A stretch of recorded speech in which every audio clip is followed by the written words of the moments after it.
are joined here this afternoon by fifth-year fullback of the women's soccer team, Ciara Dunne. Ciara is a fifth year, going into her fifth year of kinesiology as well. How are things going, Ciara? How's quarantine life? And I mean, obviously this is our new normal now and we've kind of all got used to it. So how's life at home for you? It's good. Yeah. Living at home with my parents is nice. Yeah. Not having to cook or anything like that's it's an added bonus. Yeah, for sure. Yeah.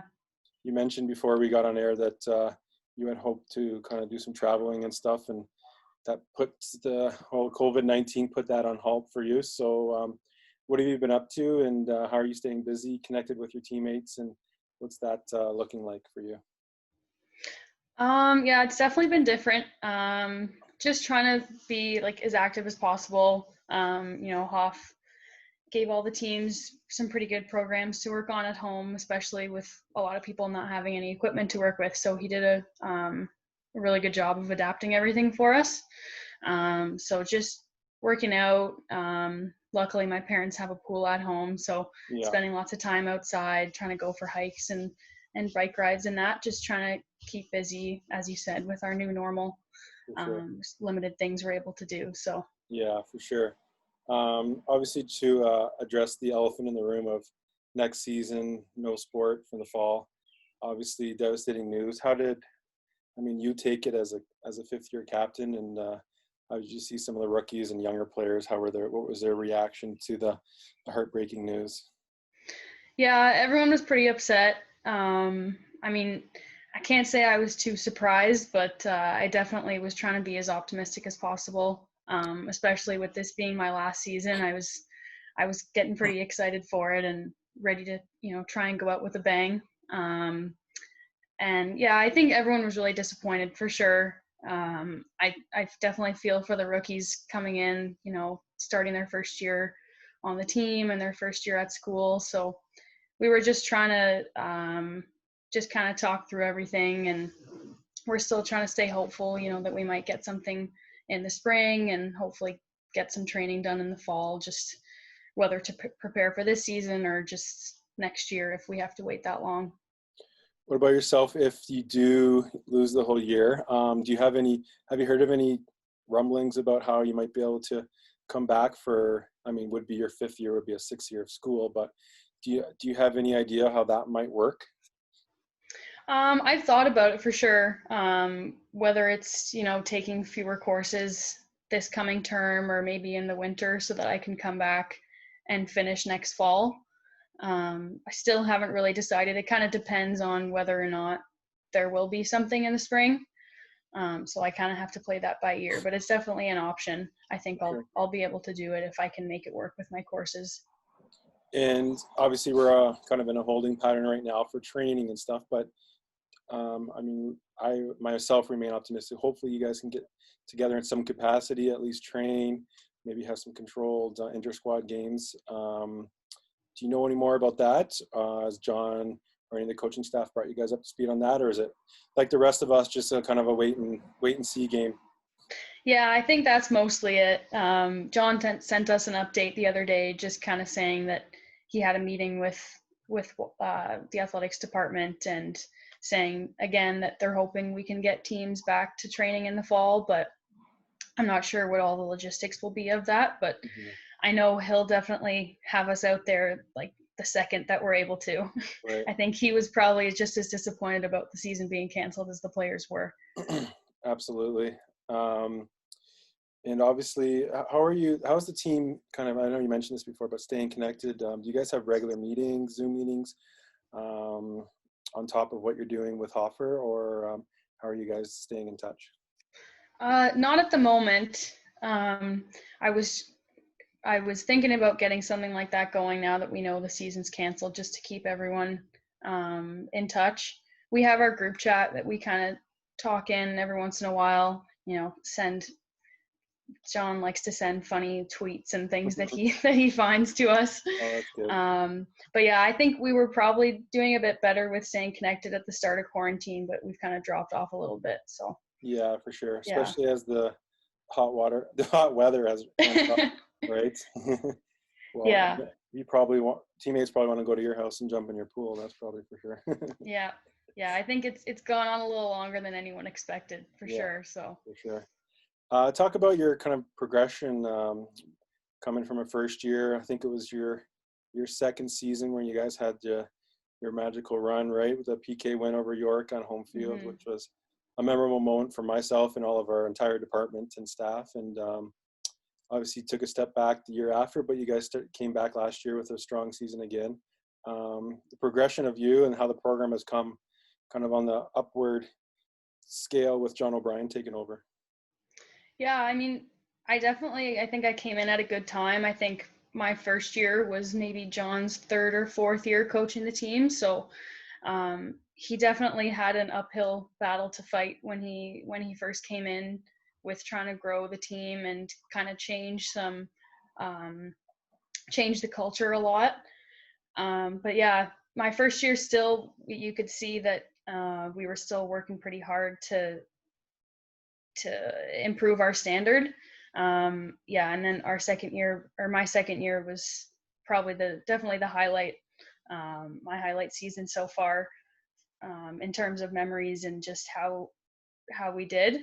And then again, we lost I think five or six senior players that year, so it kind of felt like we were almost starting over in a sense the following year. So, Yeah, like you said, we kind of fell down a bit again.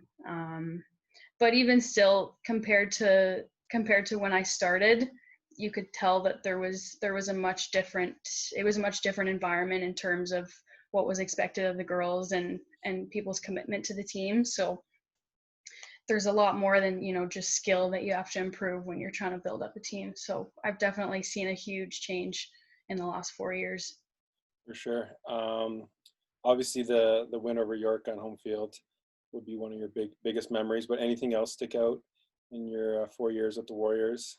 Doesn't necessarily have to be during a game. Maybe a road trip, something memorable happened. But any memories stick out? I think that same year we went to Nipissing for a preseason trip, and that was the first time we had ever done anything like that. So it was definitely a different experience for the players and for the coaches to get to actually travel and play some games before the season started. So it was definitely a good chance to get a feel for the team and how everyone was going to work together. And there obviously wasn't really any pressure in terms of winning or losing. So I remember we had like a dinner afterwards with the team. We were, I think, with the Nipissing team. John had a bunch of games organized for us to play. So it was definitely a good opportunity for the team to bond. And I remember that probably being one of my favorite trips. Nice. What about just being a Warrior? What's kind of what's that mean to you, being a student athlete? I know you're heavily involved with our inter-university council, and you've just gotten involved as a Warrior. I guess, what's it mean to you being a student athlete at the University of Waterloo? And a second part of that question, what's kind of some advice you give to the rookies coming in to make the most of their experience? Just enjoy it as much as possible. What it means to me, I know after that, and we've talked about it a couple times, but after that quarterfinal game that we won against York, there was definitely like a shift in how many other student athletes that I knew. After that game, women's soccer kind of was almost like put on the map. And I remember other athletes and coaches, just when I was walking around campus, they would and they knew I was on the soccer team. They were just walking past me saying congratulations, and it was an awesome game. So I think that definitely connected me to the rest of the student athletes, and it was a good chance for our team to really get recognized. And I kind of realized how close knit the department could be. So getting more involved with the inter-university council and with Think Pink and all the things that there are to get involved in, I would say do that as much as possible, because there's an endless amount of connections that you can make, and friends you can make, and just try and make the most out of your experience for sure. Sure. Good advice. What about with your career? Obviously, I mentioned off the top, you're going into 5th year kinesiology. What are you looking to do with that? What are some career goals, and where do you hope to land with a career rise? That's probably a question I try to answer to myself every day. Yeah, of course. Physiotherapy has always been something I've been interested in. Okay. I had a chance to do my last co-op term at a clinic, which I really enjoyed. So I'm still trying to, figure out different opportunities with that, because there's lots of different environments you can kind of do physio in. So I'm trying to figure out which one I like the best. But definitely trying to keep my options open. I've still got a year left, so I'm hoping I can still try some different things out and get different experience. Totally. And what about soccer? Is there any opportunity to play on different leagues? Is there a women's league you might want to join after university, or where would you like to go with your soccer career? I'm not sure yet. I think I might need a little bit of a break probably after I finish, just give my body a bit of a rest. For sure.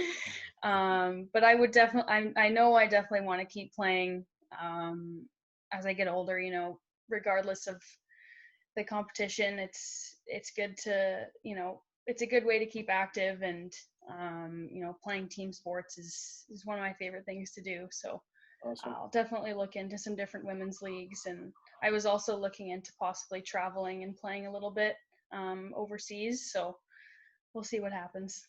Nice. Anything you wanted to add that we don't think we talked about, or are you good? I don't think so, unless you have any other questions. No, I think that's good. I mean, I was also going to mention what kind of do you guys do any alumni events to stay engaged with your alumni? What's your engagement with your alumni? I know we've been doing more of that in the last year or so. Okay. Julia, our assistant coach, Right. started doing a I think monthly newsletter. Now that we've got, we've had lots more people graduate in recent years that we know want to stay connected. We're kind of trying to build up that network. Mm-hmm. And Julia and I were kind of talking about hopefully getting an alumni game or something like that organized in the next year or two. So Nice. I'm hoping we can do that. Awesome. Mm-hmm. Well, thanks for joining us, Ciara, yeah, thanks for having me. At Home with the Warriors. And hopefully, I know in the fall is not going to look like what we all wanted to, but hopefully we can at least see you training on Warrior Field at some point in the fall. And then maybe who knows what the spring will look like. So look forward to seeing you back on the field at some point. Yeah, me too. I'm keeping my fingers crossed. Yeah, same here. Thanks, Ciara. Appreciate it. Okay. Yeah.